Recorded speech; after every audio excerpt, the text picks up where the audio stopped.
People always ask me, am I afraid? Do I get scared when I'm sailing? And the answer is yes. When things go wrong at sea, they go wrong really fast. There's nothing more terrifying than not being able to communicate. I like to go as far away as I can. I'm able to go hundreds of miles in a day and a weekend. I feel guilty because I don't want to cause anxiety for anybody. If I go out where there's no reception, I may as well be on the moon. The Everglades are 3.8 million acres, and there's a lot of the area we run in that I don't have signal. It puts everybody in a high-stress situation, not knowing what's going on and being able to communicate. When I'm out in nature with my kids, I worry a lot, like a mama bear would. When you're out far enough from being able to get help quickly, it crosses your mind a little more. Raising bison is a very dangerous job.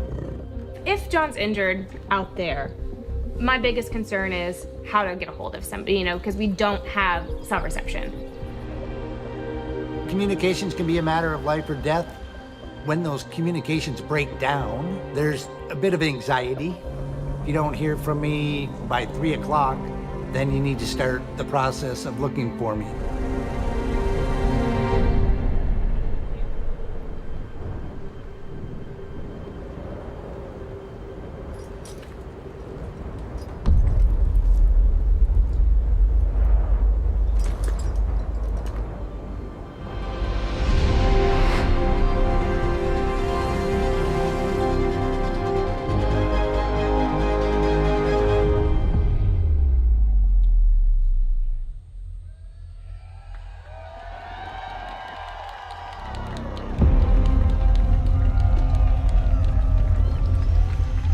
Please welcome T-Mobile CEO, Mike Sievert. Good evening, everybody. How you doing? I hope you're all happy to be here like I am. Feeling good? Thank you to the SpaceX team and Elon for welcoming us all to Starbase for this big announcement. I have to tell you, 2 months ago, I gave a little preview of this without a lot of people knowing that I did. I foreshadowed it during the announcement of our latest Un-carrier move at T-Mobile that we call Coverage Beyond. And I told the public then that T-Mobile's mission as a company, our corporate mission, is to be the best in the world at connecting customers to their world. And that groundbreaking move, Coverage Beyond, was all about connecting people beyond the reach of our cellular network. With that move, we became the first company of our kind worldwide to offer ubiquitous global cellular high-speed data built right into our most popular plan. 220 countries around the world connected to cellular partners that we have. And we announced that we'd connect you when you're on your way by partnering with all the major airlines in the United States for built-in Wi-Fi for the entire flight at no extra charge. That was Coverage Beyond. And tonight, we're taking things together with our new partners at SpaceX, a huge, giant leap forward. Because tonight we are announcing a technology alliance that we call Coverage Above and Beyond. And it's big because it is about solving the biggest pain point in the over 40-year history of our industry. This partnership has a vision that is the end of mobile dead zones. Listen, this is a big pain point. Our country is vast. In fact, it's the 4th largest country in the world by landmass. There are 500,000 square miles uncovered by any cellular network. And this is important. It's important for safety. It's important for connectivity with the people we love. It's important for people in rural areas, for first responders, for sports people like the people in the video. But honestly, it's important for all of us. Because, we have every single one of us, driven down that windy country road through the hills and dales, beyond the reach of any cellular network, and begun to wonder, what would happen? Am I okay? Is this a time? This is not a time when I want my car or my bike or something or my person to fail. This is important. And so this partnership is about imagining a different future. Imagining a future where if you have a clear view of the sky, you are connected on your mobile phone. Because this is a technology partnership about dedicating T-Mobile's, a slice of T-Mobile's mid-band PCS spectrum to be integrated into Starlink satellites launched next year so that our vision becomes that you can connect with your existing phone. That is incredible. Because it's a lot like putting a cellular tower in the sky, just a lot harder. And that's why we're here with the world experts at SpaceX. Because we're using a piece of spectrum that your phone already knows. It's a piece of spectrum your phone already knows how to connect to. In fact, the vast majority of phones out there, our aspiration is for them to work right out of the gate with this. And so this is something that begins next year.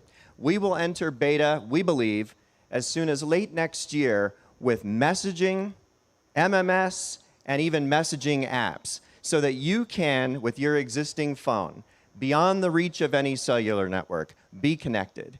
And beyond that, we'll keep going. We're going to go after data, we're going to go after voice, and we're going to connect people all across this country, in the lower 48, in vast parts of Alaska, in Hawaii, in Puerto Rico, in territorial waters, and even vast parts of the world's oceans. Does that sound good to you? And it's also something that we'd like to work in all the territories of foreign nations as well. And so this is, in addition to something we're doing in the country, a call to carriers worldwide. Tonight's announcement is an offer for reciprocal roaming with carriers worldwide. If they would like to do something similar to what we're doing with mid-band spectrum dedicated to SpaceX's Starlink constellation, we will be able to offer reciprocal roaming to them so that when those people come and visit the United States and go off the grid into the national parks, they'll be connected too. And likewise, when American citizens travel to those countries, they'll be connected. Our vision and our dream is ubiquitous global connectivity. Now, at T-Mobile, we're the Un-carrier. So while we're not here to announce a product tonight, it's a technology alliance, I have to foreshadow for you that I would expect the pricing for this service to be the Un-carrier's favorite price, the price that we've made famous, which is that we expect on our most popular plans for this service to be included for free. And there is no company in the world I would want to trust with a vision this big to partner with us to aspire to dream these dreams than the most sophisticated and advanced space organization in the world and its leader, SpaceX and Elon Musk. So please welcome Elon to the stage.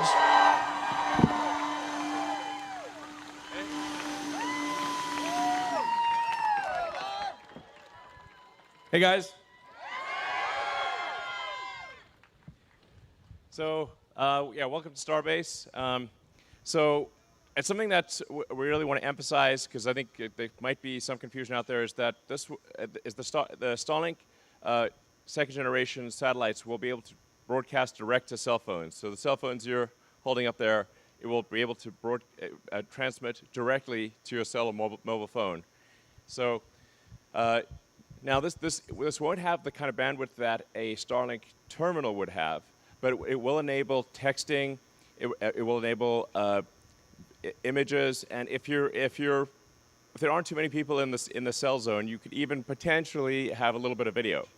So the important thing about this is that it means there's no dead zones anywhere in the world for your cell phone, and we're incredibly excited to do this with T-Mobile. It's really great to do this. So. But we do want to work with other partners in other parts of the world, and really enable this as a function anywhere. And we've all read about somebody who's, say, been hiking and got lost and perhaps died of thirst or exposure, or someone that got stuck in a blizzard and froze to death. You know, you could conceivably get stranded on a desert island and be talking to a basketball. But now you can call for help.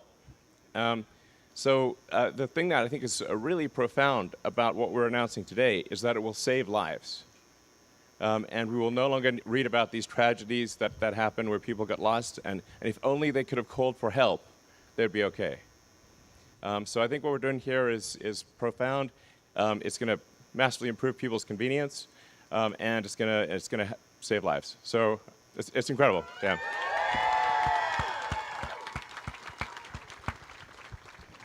And the way we're doing this is with really quite big antennas. So so people might be wondering what technology is necessary to make this work. And in order to make this work, you have to have, as you might expect, very big ears. So big antennas on the satellites and powerful antennas, and you need a lot of satellites. But that's kind of what we have with the Starlink Gen 2 satellites. So it's sort of a perfect addition to the Starlink satellites, and like I said, we're incredibly excited to be pioneering this revolutionary new technology with T-Mobile. So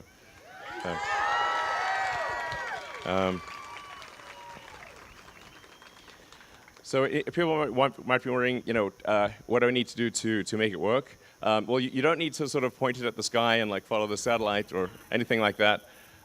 We're confident that it will be able to work if it's in your pocket or if you're in your car. Certainly, if you're walking outside or if you just pull your cell phone out, it'll work great. But we think even in your pocket and in your car, it'll work well. And we think probably up to 2 to 4 megabits per cell zone.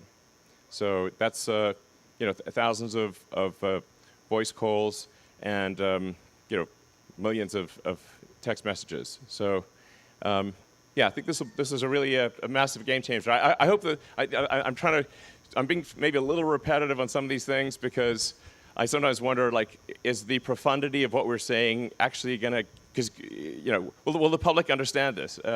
Hello, public. Hello, public. Because those in the audience from T-Mobile and SpaceX obviously understand what we're talking about. Is really a really big announcement, but I hope the public understands the magnitude of the announcement as well. It's in a nutshell, it's no more dead zones, and yeah, that's what it comes down to. So.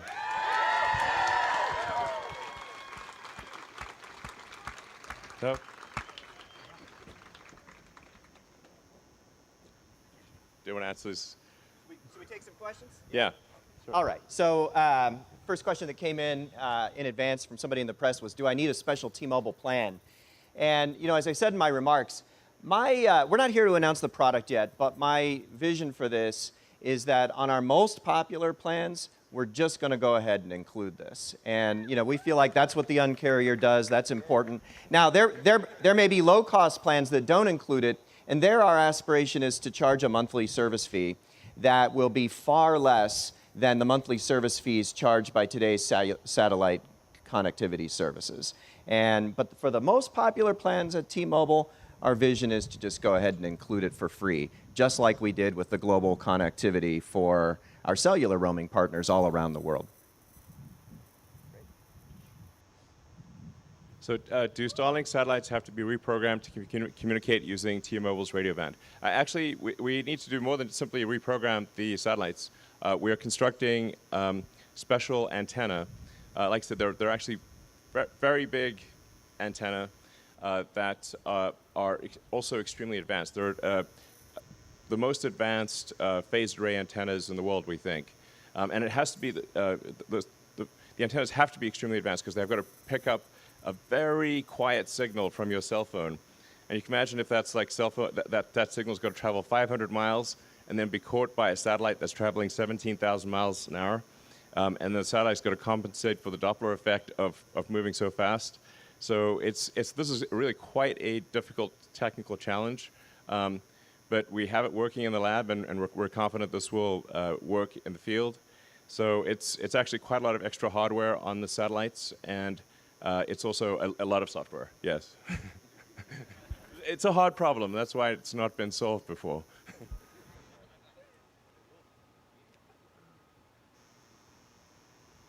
So the question is the invitation for all carriers across the world or just the U.S. to start?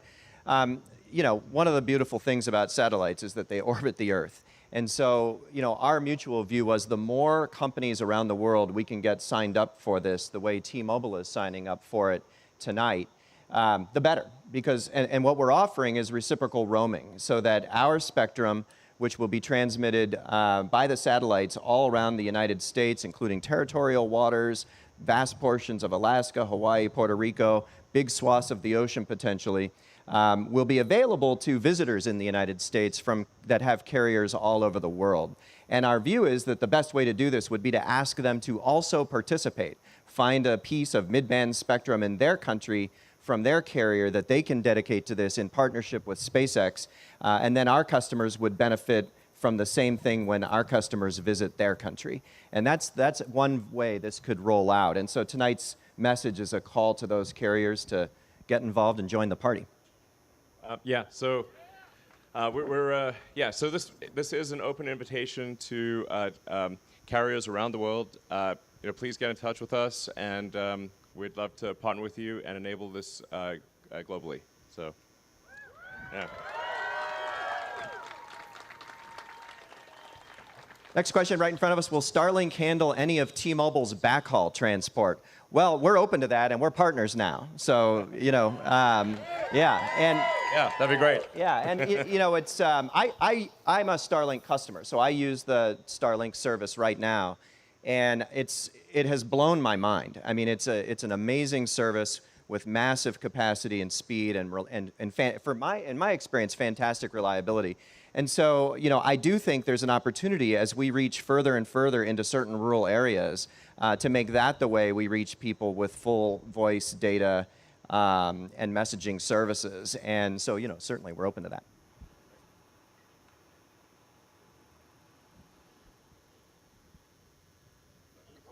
Yeah, you want to do, yeah, okay. Does participating messaging apps mean iPhone users on this Starlink connection will be on iMessage as usual, and Android users will be on RCS?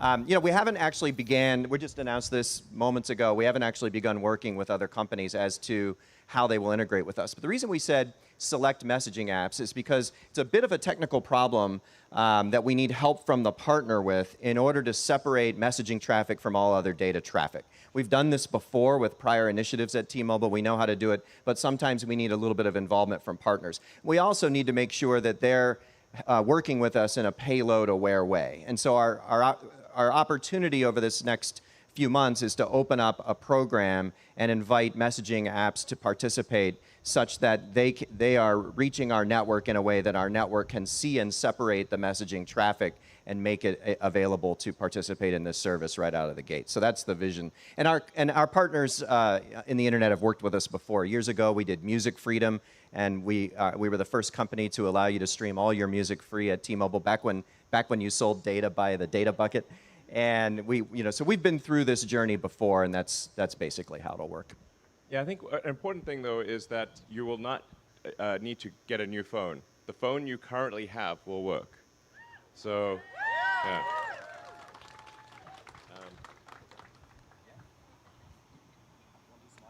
Yeah, so some audience questions? Yeah, hey guys. Thanks for doing this. Question for Elon. Eric Berger from Ars Technica. You said the Gen 2 antennas are very big. Can you talk about how big those are? Sort of. So big.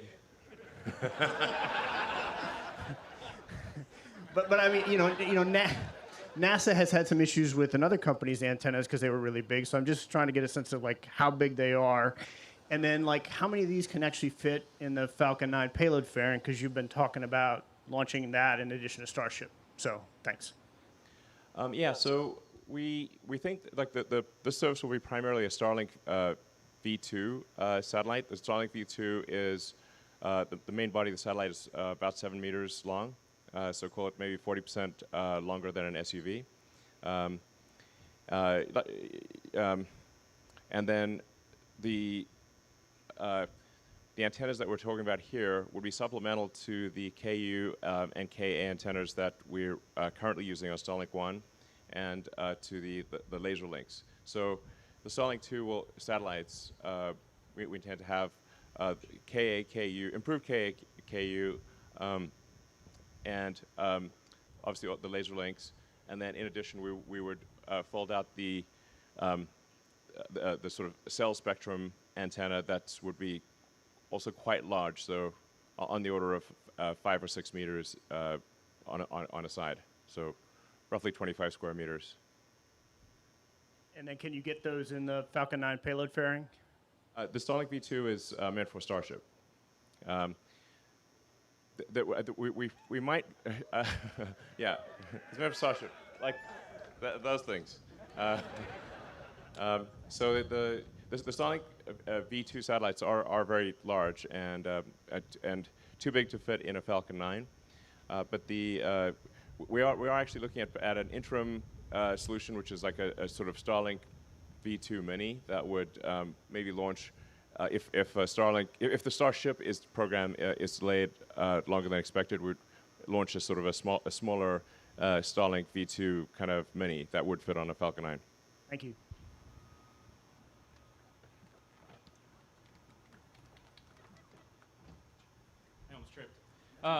Andrew Clifford, it's nice to be here. Thanks for putting this on. I'm with TLPN Network and the Launchpad Official. So I guess the first question, I just have like a question about the technical difficulties that you ran into getting up to this point and actually being able to decide that this was worth pursuing. Like, what was the hardest technical hurdle to get past? Before beta, is there going to be an opportunity for like emergency services or anybody to kind of get their hands in on this to see how well it works? So yeah, as soon as we have the satellites in orbit, we will try to enable them to connect to cell phones for emergency services. So you actually don't need, unlike a real-time connection, you don't need to have the full constellation of satellites active in order to transmit text messages or email, for that matter. So any kind of asynchronous communication will work even if there's only one satellite. Now, of course, we are constrained by regulatory approval. But from a technical standpoint, it should work even when there's only a handful of satellites in orbit, because of the asynchronous nature of text messaging and email. You might just have to wait, I don't know, a half an hour maybe for the thing to go through, but it should still work from the early on. Awesome, thank you.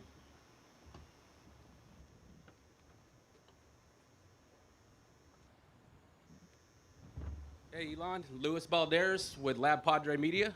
Good to see you again. I see you.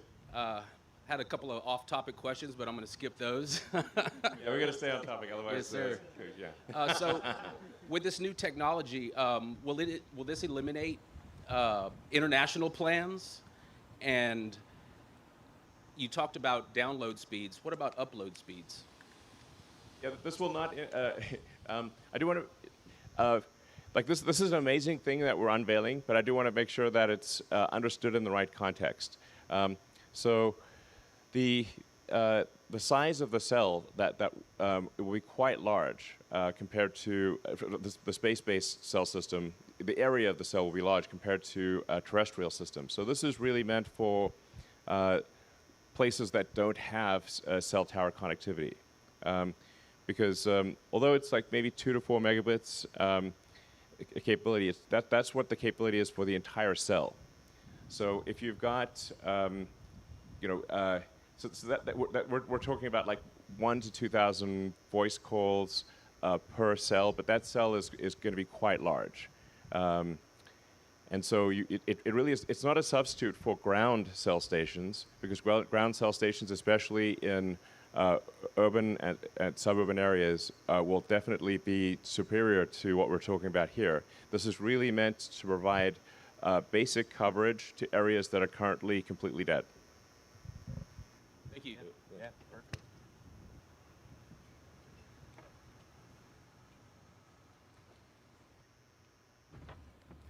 Good evening, Christian Von Pricing with KRGV here in Westlaco, a local affiliate. I wanted to ask about situations that we have here in the Rio Grande Valley and in South Texas. The winter freeze, hurricane, big floods, situations where we kind of run out of bandwidth, we start losing cellular connectivity. It affects everyday people, it affects the first responders. So with what you were talking about earlier, is it going to help assist with that situation? Yeah, I mean, I can jump in. It's one of the big benefits of this is redundancy. And one of the big priorities of our industry, and I know of the FCC who regulates us, is redundancy.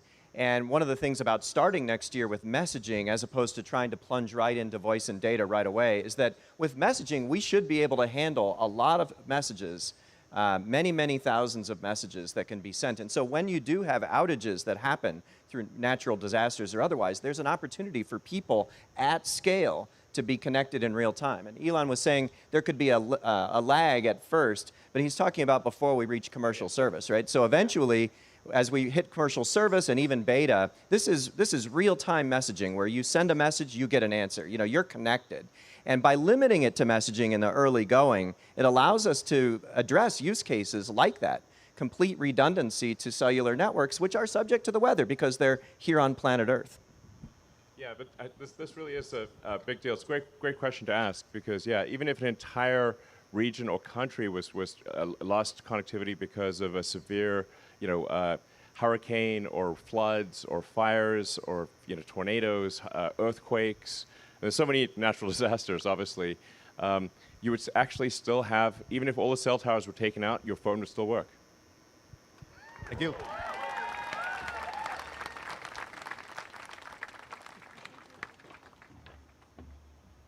Hi, it's Evelyn Arevalo for Tasmanian.com. How many Starlink users can a single Starlink satellite support? So in this context for this application, we're talking about roughly 2 to 4 megabits per cell zone. So it depends on how many people are in that cell zone. You divide that bandwidth by the number of people in the cell zone and who are using it simultaneously. So since a voice call is about 2 kilobits, that's 1 to 2,000 simultaneous voice calls, or there's hundreds of thousands of text messages that could be sent depending on the length of the text message. Thank you. We have some coming in while you're coming to the stage. We have some coming in from online at Isaac Swede. How will the phones connect to Starlink? Any special hardware required? I think Elon got at this a little bit. One of the beauties of this approach is that we are using existing T-Mobile mid-band PCS spectrum, some of the most tried and true spectrum there is, and we own it nationwide. It's one of the pieces that we own contiguous on every single corner of the country. So that allows us to then dedicate that, working together, to the constellation that Starlink operates so that we are seeing those satellites from every corner of the country. You know, as we said in the remarks, if you have a clear view of the sky, our vision is you're connected. And so your phone doesn't really know. You know, your phone doesn't know it's connecting to space. It will scan for its home network. It'll scan for terrestrial roaming partners as well. And if it fails to see those things, it will scan again and it will connect to the authorized connection from the satellite. And it'll think it's connected to a cell tower because that phone is using industry standard technology communication protocols, and it has the spectrum already built in. At least the vast majority of phones in circulation today do. Yeah, it's designed to just fully emulate a cell tower. And it has to do, there's quite a bit of complex hardware and software in that because it is moving so fast. They're traveling overhead at 17,000 miles an hour. Normally a cell phone tower does not travel at 17,000 miles an hour. So the phone's so we actually have to adjust the signal to account for something called the Doppler effect, which is sort of a increase in frequency as you comes towards you and a decrease as it goes away. Yeah,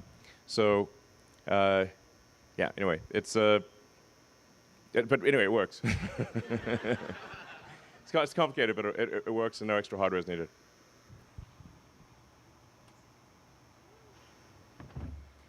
Yeah, hey, Paul Michaels with Ocean Camera Space Corp.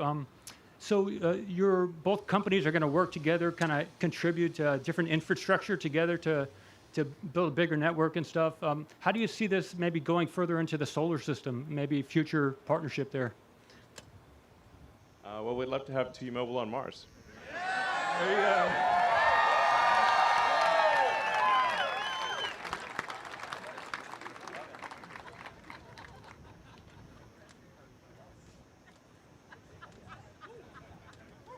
That might be the last question, perhaps? Okay, well, I guess thanks, everyone, and we look forward to providing you with this great service and working together with T-Mobile to bring it to you. So, yeah.